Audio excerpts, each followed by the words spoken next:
എല്ലാവർക്കും സ്വാഗതം. ഈ റിവ്യൂ ഇഷ്ടപ്പെടുവാണെങ്കിൽ ഒന്ന് ലൈക്ക് ചെയ്തും സബ്സ്ക്രൈബ് ചെയ്തും സപ്പോർട്ട് ചെയ്യണേ. അപ്പോൾ അഭി വീട്ടിലെത്തിയതിന് ശേഷവും അനഘ വിളിക്കുവാണ്. അന്നേരം അഭിക്ക് ആകെ ടെൻഷനാണ്. അന്നേരം അഭി ഇങ്ങനെ മനസ്സിലോർക്കുന്നുണ്ട്, ഈ പിശാചി ഇനിയും എന്തിനാണോ വിളിക്കുന്നത് എന്ന് മനസ്സിലോർത്തിട്ടാണ് ഓടിപ്പോയി ഫോൺ എടുക്കുന്നത്. എന്നിട്ട് ചോദിക്കും, നീ എന്തിനാ ഇപ്പോൾ ഇങ്ങോട്ട് വിളിച്ചതെന്ന് ചോദിക്കുമ്പോൾ, അവിടുത്തെ ഫംഗ്ഷനൊക്കെ കഴിഞ്ഞോടാ എന്ന് ചോദിക്കും. അന്നേരം ഫംഗ്ഷനൊക്കെ കഴിഞ്ഞു, ആൾക്കാർ പോകാൻ തുടങ്ങുന്നതേ ഉള്ളൂ, അതുകൊണ്ട് ഇങ്ങോട്ട് വിളിക്കല്ലേ അനഘ എന്ന് പറയും. അന്നേരം ഞാൻ വിളിക്കും, നീ എന്നെ പറ്റിക്കുന്നുണ്ടോ എന്നറിയാൻ വേണ്ടി തന്നെ ഞാൻ വിളിക്കും. ഇനിയും നീ എന്നെ പറ്റിച്ചിട്ടുണ്ടെങ്കിൽ ശരിയാകിയല്ല എന്ന് പറയുവാണ്. അന്നേരം ഇവരിങ്ങനെ സംസാരിച്ചുകൊണ്ട് നിൽക്കുന്നേക്കും അവിടുന്ന് നവ്യ കയറി വരുന്നത് കാണും. എന്തെങ്കിലും ആൾക്കാരൊക്കെ ശ്രദ്ധിക്കുന്നുണ്ട്. ഞാൻ വെക്കുക എന്ന് പറഞ്ഞാൽ അഭി അങ്ങ് ഫോൺ വെക്കുവാണ്. അത് അനഘയ്ക്ക് അങ്ങ് ഇഷ്ടപ്പെടുന്നില്ല. എന്തായാലും നവ്യ റൂമിലേക്ക് കയറി വരുന്നു. എന്നിട്ട് ചോദിക്കുന്നുണ്ട്, അവിടെ എനിക്ക് പോകാനുള്ള സമയമായി, നീ എന്തിനാ ഇങ്ങോട്ട് വന്നത് എന്ന് ചോദിക്കും. അന്നേരം അഭി പറയുന്നുണ്ട്, എനിക്കത് കണ്ടുകൊണ്ട് നിൽക്കാനുള്ള ശക്തിയില്ല, നീ ഇറങ്ങിപ്പോകുന്ന കണ്ടിട്ടുണ്ടെങ്കിൽ ഞാൻ ചിലപ്പോൾ കരഞ്ഞു പോകും, അതുകൊണ്ടാണ് ഞാൻ ഇങ്ങോട്ട് കയറി വന്നത് എന്നാണ് പറയുന്നത്. അന്നേരം നവ്യ പറയും, ഓടാ നിൻ്റെ മനസ്സിലിരിപ്പ് എന്താണ് എന്നൊക്കെ എനിക്ക് നന്നായിട്ട് അറിയാം, നീ കരഞ്ഞു പോകുമല്ലേ, ഇത്രയൊക്കെ പറയേണ്ട കാര്യമുണ്ട് അഭി, നിൻ്റെ മനസ്സെന്താണെന്ന് എനിക്കറിയത്തില്ലേ എന്ന് ചോദിക്കും. അന്നേരം അഭി പറയുന്നുണ്ട്, എൻ്റെ മനസ്സെന്താണെന്ന് എനിക്ക് മാത്രമേ അറിയത്തുള്ളൂ, അതൊന്നും പറഞ്ഞാൽ ആരും വിശ്വസിക്കില്ല എന്ന് പറയുമ്പം നവ്യ പറയുന്നുണ്ട്, നിൻ്റെ മനസ്സ് നിനക്ക് മാത്രമല്ല എനിക്ക് നന്നായിട്ട് അറിയാം, നീ ഇങ്ങനെയൊക്കെ സംസാരിക്കുമ്പോഴും നിൻ്റെ മനസ്സിലുള്ളത് എന്താണെന്ന് ദൈവം തമ്പുരാന് മാത്രമേ അറിയാൻ പറ്റുള്ളൂ എന്ന് പറയുന്നുണ്ട്.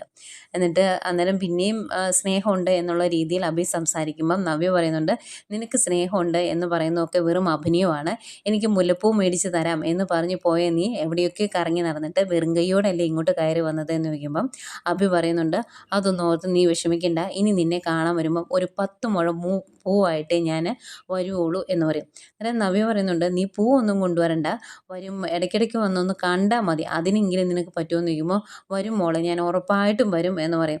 അന്നേരം എന്തെങ്കിലും ആവട്ടെ, അവിടെ എനിക്ക് ഇറങ്ങാനുള്ള സമയമായി, നീ അങ്ങോട്ട് വാ എന്ന് പറഞ്ഞാൽ അങ്ങോട്ട് പോകാൻ തുടങ്ങുകയാണ് നവ്യ. അന്നേക്കും അഭി ആ കയ്യിലങ്ങ് പിടിക്കും. എന്നിട്ട് മോളെ എന്ന് വിളിക്കുമ്പം നവ്യ പറയുന്നുണ്ട്, നീ എന്നെ മോളെ എന്നൊന്നും വിളിക്കണ്ട, നേരാവണ്ണം ഒന്ന് സ്നേഹിച്ചാൽ മതി എന്നിങ്ങനെ പറയുന്നുണ്ട് കേട്ടോ. ഏതായാലും അഭി നവ്യനെ ഇങ്ങനെ ചേർത്ത് കെട്ടിപ്പിടിക്കുന്നുണ്ട്. നവ്യയ്ക്കും അതൊരാശ്വാസം ആകുന്നുണ്ട്. പുറമെ എന്തൊക്കെ ദേഷ്യം കാണിച്ചാലും മനസ്സിൽ അഭിയുടെ സ്നേഹം ആഗ്രഹിക്കുന്നുണ്ടല്ലോ നവ്യ, അതുകൊണ്ട് തന്നെ. പിന്നീട് മുത്തശ്ശനെയും അവരെല്ലാവരെയും കാണിക്കുന്നുണ്ട്. അന്തേക്ക് അങ്ങോട്ടേക്ക് ദേവേനയും വരുന്നുണ്ട് കേട്ടോ. അന്നേരം ദേവേൻ്റെ മുഖത്ത് വലിയ സന്തോഷമൊന്നും ഇല്ലാത്തതുകൊണ്ട് കനക ചോദിക്കും, എന്ത് പറ്റിയ ആദർശിൻ്റെ അമ്മയുടെ മുഖത്ത് ഒരു സന്തോഷമൊന്നും ഇല്ലല്ലോ എന്നിങ്ങനെ പറയും.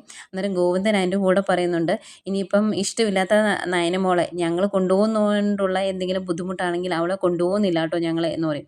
അന്നേരം ദേവേന് പറയും, അവൾ പോകുന്നതിന് ഞാൻ എന്തിനാണ് വിഷമിക്കുന്നത്, എനിക്ക് യാതൊരു സങ്കടവും ഇല്ല, അവളെ അങ്ങ് കൊണ്ടുപോയിക്കോ, അതാണ് എനിക്ക് സന്തോഷം, പിന്നെ ഞാൻ എതിർക്കുന്നുണ്ടെങ്കിൽ അത് ആദർശിന് വേണ്ടി മാത്രമാണ് എന്ന് പറയും. അത് കേൾക്കുമ്പോൾ കനക ഉവ്വ എന്നുള്ളൊരു ഭാവത്തോടെ ഇരിക്കുവാണ്. അന്നേരം മുത്തശ്ശൻ പറയുന്നുണ്ട്, നയനമോൾ ഇവിടെ ഇല്ല എങ്കിൽ ഈ വീടങ്ങ് ഉറങ്ങിപ്പോവും, ആ ഒരവസ്ഥയാണ്, അതുകൊണ്ട് നയനമോൾ ഇവിടെ വേണമെന്ന് ഞങ്ങൾക്കുണ്ട്, അതുകൊണ്ട് ഒരുപാട് ദിവസമൊന്നും നയനമോൾ അവിടെ നിൽക്കണ്ട എന്ന് പറയുമ്പം നമ്മുടെ ദേവേന് പറയുവാണ്, അതിനിപ്പോൾ അവൾ ഈ വീട്ടിൽ ഇരിക്കാറില്ലല്ലോ, രാവിലെ എഴുന്നേറ്റ് ആദർശിൻ്റെ കൂടെ ജോലിക്ക് പോകുമല്ലേ, പിന്നെ എങ്ങനെ വീട് ഉറങ്ങി പോകുന്നത് എന്ന് ചോദിക്കും. അന്നേരം മുത്തശ്ശൻ പറയുന്നുണ്ട്, രാവിലെ എഴുന്നേറ്റ് മോളെ കണി കാണുന്നത് തന്നെ ഒരു ഐശ്വര്യമാണ്, പിന്നെ വൈകിട്ട് ചിരിച്ചുകൊണ്ട് മോള് കയറി വരുന്ന ഒരു അവസ്ഥയുണ്ടല്ലോ, അതൊക്കെ ഈ വീടിന് വേണം, എങ്കിലേ ഈ വീട്ടിലൊരു സമാധാനം ഉണ്ടാകുള്ളൂ എന്നൊക്കെ മുത്തശ്ശൻ പറയുക.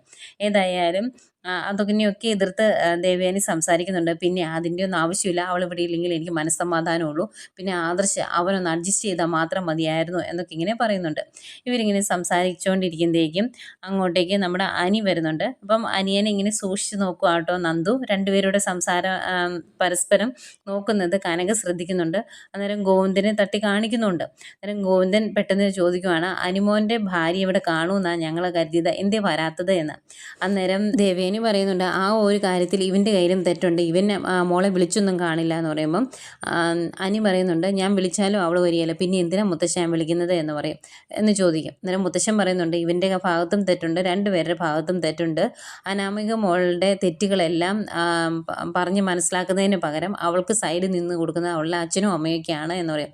അന്നേരം ദേവേനി പറയുന്നുണ്ട്, മോളെ വിളിക്കുകയും സ്നേഹിക്കുകയും ഒക്കെ ചെയ്യേണ്ടത് ഇവൻ്റെ കടമയല്ലേ, അത് ഇവൻ ചെയ്യാത്തതും ഒരു തെറ്റാണ് എന്ന് ദേവയാനിയും പറയുന്നുണ്ട്. ഇവരിങ്ങനെ ഇങ്ങനെ സംസാരിച്ചുകൊണ്ട് നിൽക്കും അങ്ങോട്ടേക്ക് നയനയും ആദർശവും കൂടെ വരുവാണ്. അന്നേരം മുത്തശ്ശി പറയുന്നുണ്ട് കേട്ടോ, നയന മോളെ കുറച്ച് ദിവസത്തേക്കാണ് ഇവിടുന്ന് പറഞ്ഞു വിടുന്നത്, ഒരുപാട് ദിവസമൊന്നും അവിടെ നിന്നേക്കരുത് കേട്ടോ എന്ന് പറയുവാണ്. അന്നേരം ദേവേനി പറയുന്നുണ്ട്, ഇവിടുന്ന് നീ നിൻ്റെ വീട്ടിൽ ചെന്ന് കഴിയുമ്പം എൻ്റെ മോൻ്റെ സ്വഭാവത്തിനെ ചൂഷണം ചെയ്യാൻ നീ നിന്നേക്കരുത് എന്ന് പറയുക. അന്നേരം നയനു അതെന്താമേ അമ്മ അങ്ങനെ പറഞ്ഞത് എന്ന് ചോദിക്കുമ്പം അതെന്താണ് എന്നുള്ള കാര്യമൊക്കെ നിനക്കറിയാലോ. ഇനി ഇവിടുന്ന് അങ്ങോട്ട് ചെന്നതിന് ശേഷം അവിടെ വന്ന് വിളിച്ചാലേ ഇങ്ങോട്ട് വരുവുള്ളൂ, അങ്ങനെയാണ് ഇങ്ങനെയാണ് എന്ന് പറഞ്ഞ് കൂടുതൽ ഡിമാൻഡൊന്നും ഇടാൻ നിന്നേക്കരുത് എന്ന് പറയുവാണ്. അന്തേക്കും ആദർശ് പറയും, അമ്മ എന്തിനാ ഇങ്ങനെയൊക്കെ പറയുന്നത്, അവൾ 2 ദിവസം നിൽക്കാൻ വേണ്ടി പോകല്ലേ, സമാധാനത്തോടെ പോയിട്ട് വരട്ടെ എന്ന് പറയുമ്പം നീ ഇതൊക്കെ അഡ്ജസ്റ്റ് ചെയ്യുമെങ്കിൽ എനിക്ക് കുഴപ്പമൊന്നുമില്ല, ഇനി കുറച്ച് കഴിയുമ്പോൾ ഇവിടെ ആകപ്പാടെ സങ്കടപ്പെട്ട് നടക്കാണ്ടിരുന്നാൽ മതി എന്നൊക്കെ ഇങ്ങനെ ദേവേനി പറയുന്നുണ്ട്. ദേവേനിക്ക് സങ്കടമുണ്ട്, അതുകൊണ്ടൊക്കെ തന്നെയായിരിക്കാം അങ്ങനെയൊക്കെ പറയുന്നത്. പിന്നെ കാണിക്കുന്നത് നമ്മുടെ നവ്യയാണ്. നവ്യയുടെ കൈയൊക്കെ പിടിച്ചു ഇങ്ങനെ പയ്യെ ചേർത്ത് പിടിച്ചുകൊണ്ടാണ് അഭി ഇറങ്ങി വരുന്നത്. നവ്യ അങ്ങ് ഇറങ്ങി വന്നു കഴിയുമ്പോഴേക്കും മുത്തശ്ശി ആഹാ 7ാം മാസക്കാരി വന്നല്ലോ എന്ന് പറയും. എന്നിട്ട് പറയുന്നുണ്ട്, മോളെ വീട്ടിലേക്കാണ് പോകുന്നത്, പെൺകുട്ടികൾക്ക് അമ്മമാരുണ്ടാക്കുന്ന ഭക്ഷണം ഒരുപാട് ഇഷ്ടമാണ്, അതുകൊണ്ട് ഒരുപാട് ഭക്ഷണമൊന്നും കഴിച്ചേക്കരുത് കേട്ടോ, ശരീരം നന്നായിട്ട് നോക്കുകയും ചെയ്യണം എന്ന് പറയും. അന്നേരം മുത്തശ്ശൻ പറയുന്നുണ്ട്, മോൾക്ക് ഭക്ഷണപ്രിയം ഇത്തിരി കൂടുതലാണ് എന്നറിയാം, അതുകൊണ്ടാണ് കേട്ടോ അയാൾ അങ്ങനെയൊക്കെ പറഞ്ഞത്, ഏതായാലും പോയി നല്ല രീതിയിൽ ദേഹമൊക്കെ നോക്കണം കേട്ടോ എന്നൊക്കെ മുത്തശ്ശനും പറയുന്നൊക്കെയുണ്ട്. പിന്നെ പോകാനുള്ള സമയമായി എന്നൊക്കെ പറയുന്നു. അതിനിടയ്ക്ക് നവ്യ പറയുന്നുണ്ട്, ഇവനിപ്പോൾ എന്നോട് സ്നേഹം കാണിക്കുന്നുണ്ട്, ഇടയ്ക്കൊക്കെ അങ്ങോട്ട് വരാമെന്നും പറയുന്നുണ്ട്, അതൊക്കെ നടക്കുമോ എന്ന് എനിക്കറിയില്ല എന്ന് പറയുമ്പോൾ മുത്തശ്ശൻ പറയുന്നുണ്ട്, വാക്കിന് വ്യവസ്ഥയില്ലാത്തവനാണ്, എടാ ഇനിയെങ്കിലും നിൻ്റെ ഭാര്യ ഒരു കുഞ്ഞിനെ പ്രസവിക്കാൻ പോവാണ്, നീ ഒരു അച്ഛനാകാൻ പോവാണ്, ഇനിയെങ്കിലും വാക്കിന് വ്യവസ്ഥയുള്ളവനായിട്ട് മര്യാദയ്ക്ക് ജീവിക്കാൻ നോക്കുക എന്ന് പറയും. എന്നിട്ട് ഏതായാലും ഇറങ്ങാം എന്ന് പറയുവാണ്. എല്ലാവരും അവിടുന്ന് ഇറങ്ങിപ്പോരുന്നു. പോരുമ്പോഴത്തേക്കും ആകെ വിഷമിച്ച് നിൽക്കും കേട്ടോ ദേവയാനി. നയന ഇങ്ങോട്ട് ഇറങ്ങി പോന്നിട്ട് ഇടയ്ക്കൊന്ന് വിഷമത്തോടെ തിരിഞ്ഞു നോക്കുന്നുണ്ട്. ദേവയാനിക്കും ഭയങ്കര സങ്കടം ആകുന്നുണ്ട്. ഏതായാലും അവർ വണ്ടിയിൽ കയറി അങ്ങ് പോകുന്നു. പോയി കഴിഞ്ഞ് കഴിയുമ്പോഴത്തേക്കും നമ്മുടെ ജലജ മനസ്സിലോർക്കുക, ഈശ്വര ഇനി കുറച്ച് ദിവസത്തേക്ക് മനസ്സിന് ആശ്വാസം ഉണ്ടല്ലോ എന്ന്. ഏതായാലും അഭി കയറി വരുമ്പോൾ മുത്തശ്ശൻ പിടിച്ചു നിർത്തും. എന്നിട്ട് മുത്തശ്ശൻ പറയുന്നുണ്ട്, നീ നിന്നേടെ അവിടെ എന്ന് പറയും. എന്നിട്ട് പറയുന്നുണ്ട്, അവരൊക്കെ ഉള്ളതുകൊണ്ട് ഞാൻ മിണ്ടാതിരുന്നതാണ്, ഇന്ന് നീ കാണിച്ച പരിപാടി ആ 7ാം മാസ ചടങ്ങ് നടക്കുന്ന സമയത്ത് പോലും നീ ഇവിടെ ഇല്ലായിരുന്നു, അതുപോലത്തെ പരിപാടി ഇനി എന്തെങ്കിലും നീ കാണിച്ചിട്ടുണ്ടെങ്കിൽ നീ ഈ വീട്ടിൽ കാണിയില്ല, അതൊന്നും ഓർത്ത് വെച്ചേക്കണം, മര്യാദയ്ക്ക് ഈ സ്വഭാവമൊക്കെ മാറ്റിക്കോണം എന്ന് പറയും. ഇല്ല മുത്തശ്ശ ഇനിയെല്ലാം ഞാൻ മാറ്റിക്കോളാം എന്ന് പറഞ്ഞിട്ട് അഭി അങ്ങ് കയറി പോവുകയും ചെയ്യും. അത് കഴിഞ്ഞ് മുത്തശ്ശൻ ദേവയാനിയോട് പറയുവാണ്, ഇനി നിന്നോടാണ് പറയാനുള്ളത്, നയന മോളുടെ അച്ഛനും അമ്മയും ഒക്കെ വന്നു കഴിയുമ്പം അവളോട് മര്യാദയ്ക്ക് മാന്യമായിട്ട് സംസാരിക്കുകയും പെരുമാറുകയും ഒക്കെ ചെയ്യണം. നയനമോൾ ഇപ്പം നിൻ്റെ മകൻ്റെ ഭാര്യ മാത്രമല്ല, നമ്മുടെ കമ്പനിയുടെ ഒരു ഐശ്വര്യം കൂടിയാണ്, അതൊക്കെ മനസ്സിലോർത്ത് വെച്ചാൽ നല്ലതാണ് എന്നിങ്ങനെ പറയുമ്പം ദേവേനി മനസ്സിലോർക്കുവാണ്, അതൊക്കെ എനിക്കറിയാം അച്ഛാ, ഇവിടുന്ന് പോയതിൻ്റെ വിഷമത്തിലാണ് ഞാൻ നിൽക്കുന്നത്, അതൊന്നും നിങ്ങൾക്ക് മനസ്സിലാകില്ല എന്നേ ഉള്ളൂ എന്നൊക്കെ ഇങ്ങനെ ദേവയാനി മനസ്സിലോർക്കുന്നുണ്ട്. പിന്നീട് കാണിക്കുന്നത് നയനയും നവിയും അവരെല്ലാവരുടെ സ്വന്തം വീട്ടിലോട്ട് ചെന്നു. വണ്ടിയിൽ നിന്ന് ഇറങ്ങി പോരുന്നതിനിടയ്ക്ക് ഗോവിന്ദൻ പറയുന്നുണ്ട്, പണ്ട് എൻ്റെ മൂത്ത മോൾക്കായിരുന്നു ഇവിടെ വന്ന് നിൽക്കുന്നത് ഇഷ്ടമല്ലാത്തത്, 2ാമത്തെ മകൾക്ക് ഒരുപാട് ഇഷ്ടമായിരുന്നു ഇങ്ങോട്ട് വരുന്നത്, പക്ഷേ ഇന്ന് പോന്നപ്പോൾ അവളുടെ മുഖത്ത് ഭയങ്കര സങ്കടമായിരുന്നു, അതെന്താ എന്ന് ചോദിക്കുക. അന്നേരം നയന പറയുന്നുണ്ട്, ഇല്ല എനിക്ക് അങ്ങനെയൊന്നുമില്ല, നിങ്ങൾക്ക് തോന്നിയതാണ് എന്ന് പറയും. അന്നേരം കനക പറയുവാണ്, പിന്നെ മോൾക്ക് അങ്ങനെ വിഷമമൊന്നും തോന്നുന്നില്ലെന്നേ, കാരണം അവിടുത്തെ അമ്മായിമ്മയ്ക്ക് മോളെ കണ്ടെടുത്താൽ കണ്ടുകൂടാ, പിന്നെ എന്തിനാ എൻ്റെ മോള് വിഷമിക്കുന്നത് എന്ന് ചോദിക്കും. അന്നേരം നവ്യ പറയുന്നുണ്ട്, അമ്മായിമ്മയോടൊക്കെ പോകാൻ പറയാമേ, ഇവളെ ജീവനാണ് ആദർശേട്ടന്, അതുകൊണ്ട് തന്നെ ആദർശേട്ടനെ പിരിഞ്ഞതിൻ്റെ സങ്കടമായിരിക്കും ഇവൾക്ക് എന്നിങ്ങനെ പറയുന്നുണ്ട് കേട്ടോ. അന്നേരം കനക പറയുന്നുണ്ട്, എന്താണെങ്കിലും കുറച്ച് ദിവസം നീ ഇവിടെ നിന്നാൽ മതി, എന്നിട്ട് പോയാൽ മതി എന്ന് പറയുമ്പോഴത്തേക്കും നയന, അമ്മ ഞാൻ 2 ദിവസത്തേക്കാട്ടോ ഇങ്ങോട്ട് വന്നത് എന്ന് പറയും. അന്നേരം കുറച്ച് ദിവസം കൂടുതൽ നിന്നാൽ എന്തെങ്കിലും പ്രശ്നമുണ്ടോ, ആദർശമോന് കുഴപ്പമില്ലല്ലോ, പിന്നെ എന്താ, അതൊക്കെ പിന്നെ ആലോചിക്കാം എന്ന് പറഞ്ഞിട്ട് കനക അകത്തേക്ക് പോവാണ്. ബാക്കി എല്ലാവരും പോവും. അന്നേരം നയന ഇങ്ങനെ വിഷമിച്ച് നിൽക്കുവാണ്. അത് നന്ദു ശ്രദ്ധിക്കുന്നുണ്ട്. പിന്നെ കാണിക്കുന്നത് ദേവയാനിയാണ്. ദേവയാനി ആകെ വിഷമിച്ച് ഇങ്ങനെ ഡൈനിങ് ടേബിളിൽ ചെരിഞ്ഞ് കിടക്കുവാണ്. അത് കണ്ടുകൊണ്ടാണ് ജയൻ അങ്ങോട്ട് വരുന്നത്. അന്നേരം ജയൻ ചോദിക്കും, എന്താ ദേവയാനി ഒരു വിഷമം പോലെ, ഈ വീട്ടിലോട്ട് കയറി വന്ന 2 മരുമക്കളാണ് ഇന്ന് ഇറങ്ങിപ്പോയത്, അതിൻ്റെ വിഷമമാണോ എന്ന് ചോദിക്കുമ്പോൾ, ഞാനെന്തിനാ വിഷമിക്കുന്നത്, എനിക്ക് ഒരു വിഷമവും ഇല്ല, ഈ വീട്ടിലെ അടുക്കളപ്പണി മൊത്തം ഞാനാണ് ഇപ്പോൾ ചെയ്യുന്നത്, 2 പേര് കുറഞ്ഞിരുന്ന അത്രയും ആശ്വാസമാണ് എന്ന് പറയും. അന്നേരം ജയൻ ചോദിക്കുന്നുണ്ട്, ഈ വീട്ടിലൊരു 4 വേലക്കാരിയിലും ഉണ്ടായിരുന്നതാണ്, അവരെല്ലാം പറഞ്ഞു വിട്ടിട്ട് നീ എന്തിനാ ഇങ്ങനെ കഷ്ടപ്പെടുന്നത് എന്ന് ചോദിക്കുമ്പോൾ ദേവയാനി പറയുന്നുണ്ട്, ഡോക്ടറല്ലേ പറഞ്ഞത് ശരീരം അനങ്ങി പണിയെടുക്കണമെന്ന്, അതുകൊണ്ടാണ് ഞാനിതൊക്കെ ചെയ്യുന്നത്, ഇതൊന്നും എനിക്കൊരു ബുദ്ധിമുട്ടല്ല എന്ന് പറയും. അന്നേരം ജയൻ പറയുന്നുണ്ട്, നമ്മുടെ മരുമോള് പോയത് നിനക്ക് സന്തോഷമാണോ സങ്കടമാണോ എന്നൊന്നും എനിക്കറിയില്ല. പക്ഷേ എനിക്കതൊരു ബുദ്ധിമുട്ടാണ്. നയനമോൾ ഈ വീട്ടിലില്ലെങ്കിൽ വീട് ഉറങ്ങിയതുപോലെയാണ്. വേറെ ആരും ഈ വീട്ടിലില്ലെങ്കിലും അങ്ങനെ ഒരു ഫീലിങ്സ് ഇല്ല എന്ന് പറയും. അന്നേരം ദേവേനി പറയുന്നുണ്ട്, കണ്ടോ കണ്ടോ ജയേട്ടനും ഇങ്ങനെയാണ്, അതുപോലെ തന്നെയാണ് അവനും. അതുകൊണ്ടാണ് അവളുടെ അമ്മ വിളിച്ചപ്പോഴേ അവൾ പോയതിൽ എനിക്ക് ദേഷ്യമുള്ളത്. ഇനിയിപ്പം അവൻ എപ്പോഴാണ് കൂട്ടിക്കൊണ്ട് വരുന്നത് എന്നൊന്നും എനിക്കറിയത്തില്ല.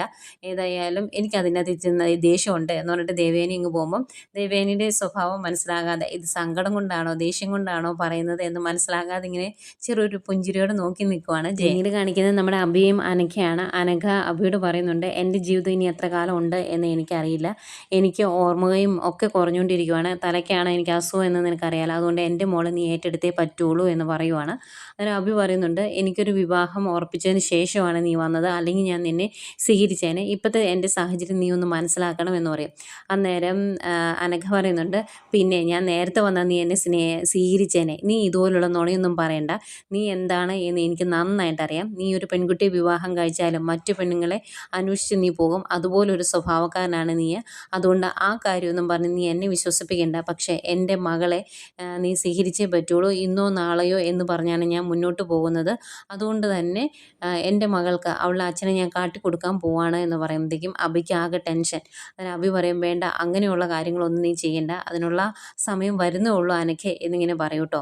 അന്നേരം അനഘ പറയുന്നുണ്ട്, ഈ കാര്യം എനിക്ക് മാത്രമല്ല അറിയാവുന്നത്, നീയാണ് എൻ്റെ കൊച്ചിൻ്റെ അച്ഛൻ എന്നുള്ള കാര്യം ഗൾഫിലുള്ള കുറേ പേർക്ക് അറിയാം. ഇനി അഥവാ ഞാനെങ്ങാനും മരിച്ചു പോയാലും അവർ ഈ കാര്യങ്ങളെല്ലാം ഇവിടെ വന്ന് പറഞ്ഞോളും. ഞാൻ ഇല്ലാണ്ടായി കഴിഞ്ഞാൽ എൻ്റെ കുഞ്ഞിനെ വല്ല അനാഥാലയത്തിലും ഏൽപ്പിക്കാം എന്നുള്ള ചിന്ത എന്തെങ്കിലും നിനക്കുണ്ടെങ്കിൽ അത് നടക്കുകയില്ല. എൻ്റെ മകളോട് ഞാൻ പറഞ്ഞിട്ടുണ്ട്, നിൻ്റെ അച്ഛൻ കൊട്ടാരം പോലുള്ള ഒരു വീട്ടിലാണ് ജീവിക്കുന്നതെന്ന്. അതുകൊണ്ട് എൻ്റെ കുഞ്ഞിന് നീ അച്ഛനായി കൂടെ വേണം, അത് നടന്നേ പറ്റുള്ളൂ എന്നിങ്ങനെ അനഘ ഉറപ്പിച്ച് പറയുമ്പോൾ ആകെ വിഷമത്തോടെ എന്ത് ചെയ്യണമെന്ന് അറിയാതെ ഇങ്ങനെ വിഷമിച്ച് നോക്കിയിരിക്കുന്ന അഭിയും ഉറച്ച തീരുമാനത്തോടെ നിൽക്കുന്ന അനഘയും കാണിച്ചുകൊണ്ട് ഇന്നത്തെ എപ്പിസോഡ് അവസാനിക്കും.